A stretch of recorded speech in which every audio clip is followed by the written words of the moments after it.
ఆకాశంలో ఏదో ఎగురుతున్న శబ్దం వినిపిస్తుంది, కానీ కంటికి కనిపించదు. రాడార్ స్క్రీన్ మీద చూస్తే క్లియర్ గా ఉంది, కానీ సెకన్ల వ్యవధిలోనే బాంబులు వచ్చి పడతాయి. ఇదే ఇప్పుడు అమెరికా, ఇజ్రాయెల్ సైన్యాలను వణికిస్తున్న ఘోస్ట్ టెక్నాలజీ. సాధారణంగా యుద్ధ విమానాలు రాడార్ కు చిక్కకుండా ఉండడానికి కొన్ని కోట్ల డాలర్లు ఖర్చు చేసి స్టెల్త్ విమానాలు తయారు చేస్తారు. కానీ ఇరాన్ చాలా తెలివిగా కేవలం ఒక నలుపు రంగు పెయింట్ సహాయంతో తన డ్రోన్లను అదృశ్యమయ్యేలా చేస్తోంది. ఈ పెయింట్ వెనుక ఉన్న అసలు రహస్యం ఏంటి? ఒక చిన్న డ్రోన్ అగ్రరాజ్యాల అత్యాధునిక రాడార్లను ఎలా బురిడి కొట్టిస్తోంది? ఇది కేవలం పెయింట్ మాత్రమేనా, లేక అమెరికా గర్వాన్ని దెబ్బతీసే ఇరాన్ వేసిన మాస్టర్ ప్లానా?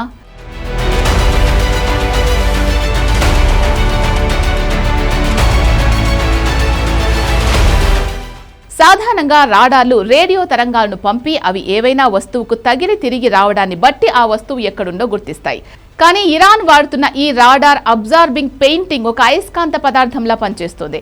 ఈ పెయింటింగ్ లో ఫెర్రైట్ వంటి సూక్ష్మ కణాలుంటాయి. రాడార్ తరంగాలు ఈ పెయింటింగ్ వేసిన డ్రోన్ను తాకినప్పుడు ఈ తరంగాలు వెనక్కు వెళ్లకుండా ఈ పెయింట్ వాటిని తనలోకి పీల్చుకొని ఉష్ణ శక్తిగా మార్చేస్తుంది. అంటే రాడార్ పంపిన సిగ్నల్ తిరిగి రాదు. దానివల్ల రాడార్ స్క్రీన్ మీద అక్కడ ఏమీ లేనట్టే కనిపిస్తుంది. అందుకే వీటిని ఘోస్ట్ డ్రోన్స్ అని పిలుస్తున్నారు.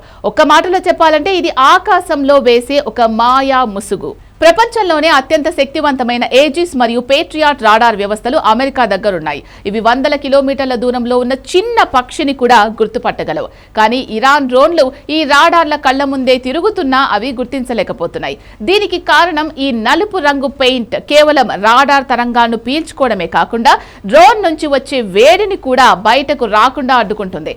దీనివల్ల థర్మల్ కెమెరాలు కూడా వీటిని కనిపెట్టలేవు. సాధారణంగా క్షిపణులు డ్రోన్ నుంచి వచ్చే వేడిని బట్టి దాన్ని వెంబడిస్తాయి. కాబట్టి ఈ స్పెషల్ పెయింట్ డ్రోన్ ఇంజిన్ నుంచి వచ్చే వేడిని లోపలే అణచివేస్తుంది. అంటే శత్రువు దగ్గర ఉన్న హీట్ సీకింగ్ మిస్సైల్స్ ఈ డ్రోన్లను గుర్తుపట్టలేవు. ఇది ఆకాశంలో ఒక బ్లాక్ హోల్ లాంటిది. ఇరాన్ వాడుతున్న ఈ పెయింట్ ఏదో మామూలు పెయింట్ షాప్ లో దొరికేది కాదు. ఇందులో కార్బన్ నానో ట్యూబ్లు మరియు గ్రాఫీన్ వంటి పదార్థాలు వాడుతున్నారు. ఇవి రాడార్ తరంగాలను 99% వరకు పీల్చుకోగలవు.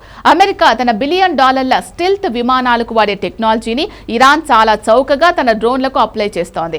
ఖర్చు తక్కువ, ఫలితం ఎక్కువ అనేదే ఇరాన్ అసలు వ్యూహం. ప్రస్తుతం యుక్రెయిన్ మరియు మిడిల్ ఈస్ట్ యుద్ధాల్లో సంచలనం సృష్టిస్తున్న షాహెడ్ డ్రోన్లకు ఈ నలుపు రంగు పెయింట్ వేయడం వల్ల వాటిని కామికాజ్ గోస్ట్స్ అని పిలుస్తున్నారు. ఈ డ్రోన్లు చాలా తక్కువ ఎత్తులో ఎగురుతాయి. దానికి తోడు ఈ పెయింట్ ఉండడం వల్ల నేల మీద ఉన్న రాడార్లు వీటిని భూమి మీద ఉన్న ఒక కారుగానో లేదా ఒక పక్షిగానో పొరబడతాయి. అవి అర్థం చేసుకునే లోపే లక్ష్యం ధ్వంసమైపోతుంది.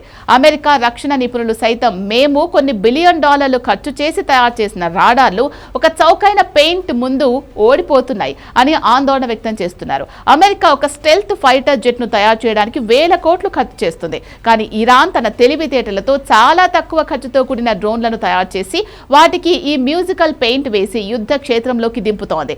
ఒకవేళ శత్రువు ఒక డ్రోన్ ను కూల్చినా ఇరాన్కు వచ్చే నష్టం ఏమీ లేదు. ఎందుకంటే అలాంటివి వందల సంఖ్యలో తయారీలో ఉంటాయి.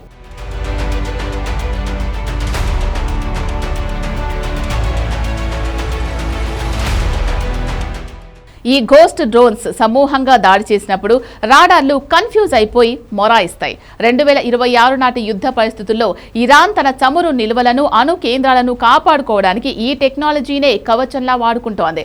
యుద్ధం అంటే ఇప్పుడు కేవలం బల ప్రదర్శన కాదు, తెలివితేటల ప్రదర్శన. ఒకప్పుడు యుద్ధం అంటే కంటికి కనిపిస్తూ జరిగేది. కానీ ఇప్పుడు శత్రువు ఎక్కడున్నాడో తెలియకుండానే చావు దెబ్బ కొడుతున్నాడు. ఇరాన్ కనిపెట్టిన ఈ బ్లాక్ పెయింట్ టెక్నాలజీ రేపటి యుద్ధం తీరునే మార్చేసింది. ఇది కేవలం డ్రోన్లకు మాత్రమే కాదు, రేపు క్షిపణులకు, ట్యాంకులకు కూడా వాడితే పరిస్థితి ఏంటి? అగ్రరాజ్యాలు ఈ అదృశ్య శత్రువుని ఎలా ఎదుర్కొంటాయి? ఆకాశంలో నల్లటి మబ్బులా కమ్ముకొస్తున్న ఈ ఘోస్ట్ డ్రోన్లు ప్రపంచ రక్షణ రంగానికి కొత్త సవాల్ విసిరాయి. ఇది కేవలం ఆరంభం మాత్రమే. ముందు ముందు ఈ నలుపు రంగు మరిన్ని దేశాల నిద్ర లేకుండా చేయడం ఖాయం.